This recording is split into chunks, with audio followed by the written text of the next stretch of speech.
Mootiin kun akka addunyaatti masaraa mootii bal'aa fi guddaa ta'e kan qaban yommuu ta'u, keessa isaattis kutaalee 1788tti laakkaa'aman mana fincaanii 257 akkasumas iddoo bishaan daakkaatiif oolan 5 of keessatti liqimsee kan qabatedha.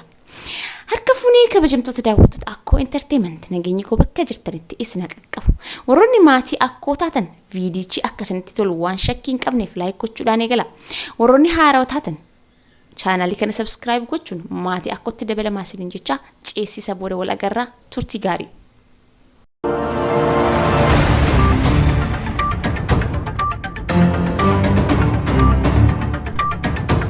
Jireenya uummata amma isinitti himuuf deemuu kana yommuu dhageessan ani hoo maal keessatti dhaladhe jechuun keessan waan hin oolle.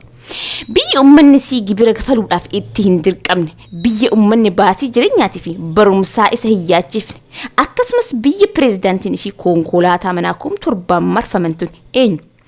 Akka tasaa kaartaa addunyaa kaaftanii osoo soxxaniyyuu xiqqeenya isiirraa fi namoota baay'een beekamuu dhabuu isiirraa kan ka'e akka salphaatti tan hin argamne tun yeroo ammatti jireenya addunyaaf raajii ta'e uummata isiitiif kennu irraa hin qusatamne. Kan pireezidaantii ishee immoo ajaa'iba lammaffaati. Mee waliin gadi buunee haa xiinxallinu.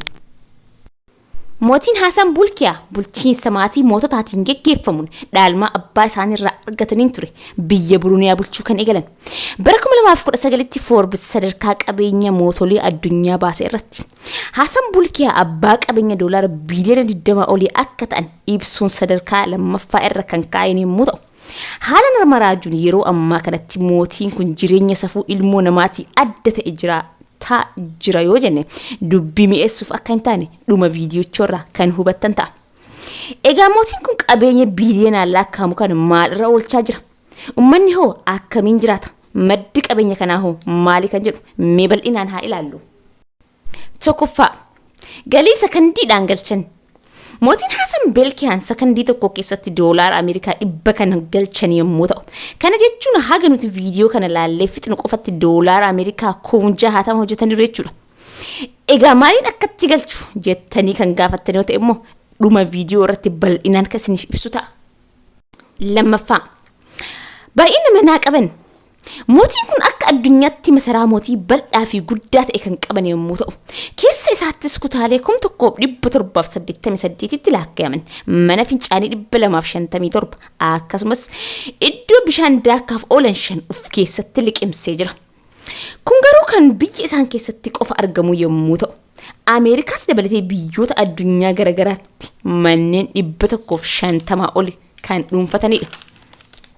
Masaraa mootichaa kun keessatti wantoota addunyaaf raajii ta'an baay'een kan jiran yommuu ta'u, manni fincaanii warqiidhaan uwwifame fakkeenya ta'uu danda'a.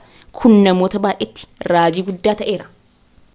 Sadaffaa, baay'ina konkolaataa dhuunfatan. Mootiin Haasan Bulkiyaan konkolaatota 7,000 dhuunfachuun nama addunyaa irratti konkolaataa baay'ee qaban jedhamanii galmeeffamaniiru. Qabeenyi konkolaataa kanatti bahe osoo ida'amee doolaara Ameerikaa biiliyoona 5 kan baasu yommuu ta'u, iddoo dhaabessa konkolaataa masaraa mootii keessatti qophaa'eef keessatti akkuma suuraa irratti agartan kanatti qoqqoodamanii guyyaatti oofaman eeggatu. Egaa mootiin kun konkolaatota kana keessaa guyyaan tokko osoo oofanii konkolaataa dura oofan sanitti deebi'uuf waggoota 19 yookiin guyyoota 7,000 itti fudhata jechuudha.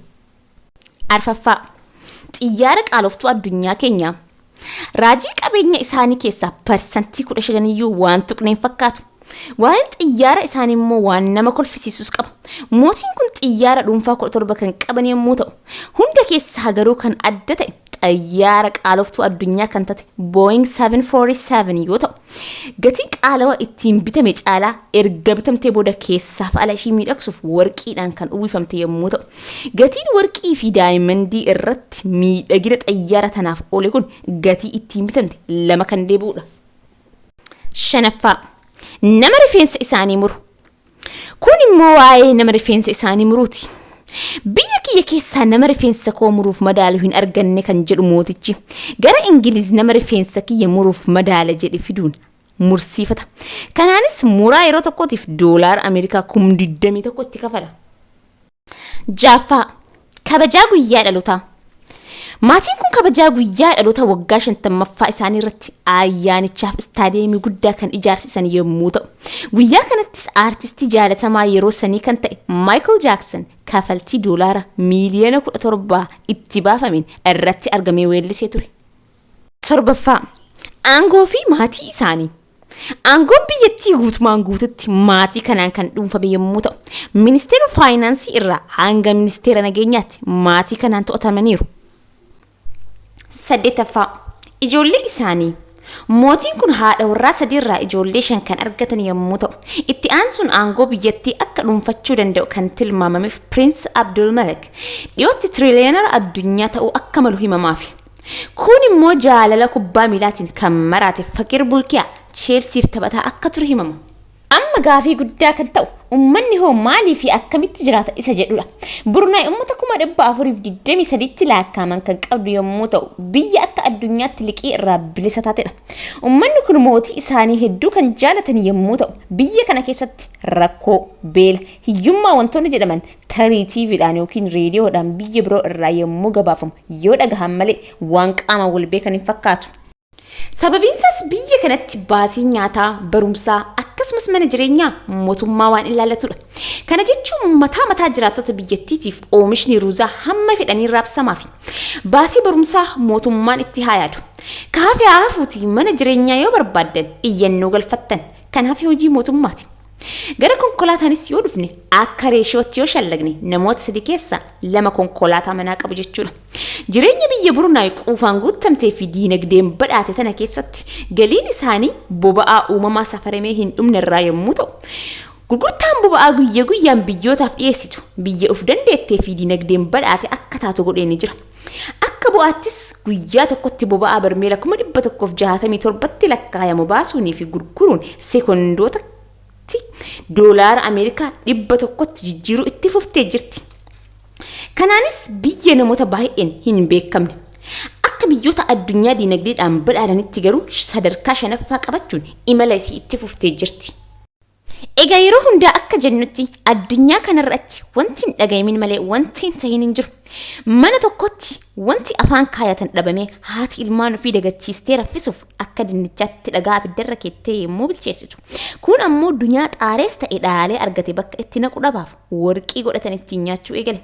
Osoo jennu warqiin mormaa fi harkatti godhannu yeroo kana nyaata durreeyyotaa ta'uusaa meeqa kennatu beeka. Viidiyoo itti aanu irratti bal'inaan kan isiniif ilaalu ta'a. Hayyee kabajamtoota daawwattoota akkoo entertainment viidiyoon addaa mootii Burnaay irratti siniif dalagee kana fakkaata.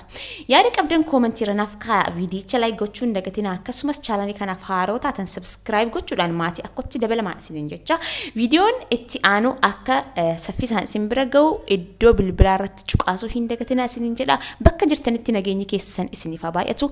See you in the next video.